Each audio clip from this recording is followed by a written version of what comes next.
আমার স্বাক্ষর জালিয়াতি করে নুরুল হক নূরকে বহিষ্কারের মতো এই ধরনের একটি প্রপাগান্ডা চালানো হয়েছে। আমাদের গণ অধিকার পরিষদের বর্তমান সভাপতি ডাকসুর সাবেক ভিপি জনাব নুরুল হক নূরকে নিয়ে সোশ্যাল মিডিয়ায় একটি প্রপাগান্ডা চালানো হয়েছে।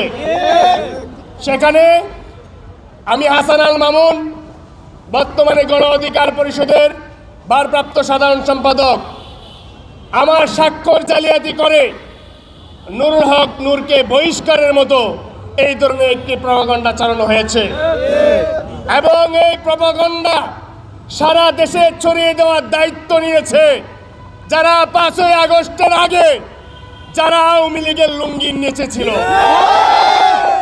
আজকে যারা গুপ্ত হত্যা চালাচ্ছে, আর আরেক পার্টি কি করছে, বট আইডি খুলে গুপ্ত হয়ে এদেশের মানুষের চরিত্র হনন করছে। এই বট আইডি গুলো আপনারা দেখবেন, এই ফেসবুকে যে বট আইডি, এরা বিভিন্ন সোশ্যাল স্ট্যাটাস সম্পন্ন মানুষ যারা আছেন তাদের সোশ্যাল মিডিয়ায় গিয়ে গালিগালাজ করছে, মা বাবা তুলে গালিগালাজ করছে। এরা কারা করছে, এদেরকে চিহ্নিত করা প্রয়োজন।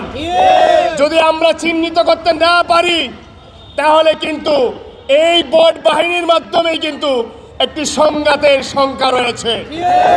কারণ এটি কোনোভাবে এদেশের একজন শিক্ষিত নাগরিক কোনোভাবে এটি মেনে নিতে পারে না।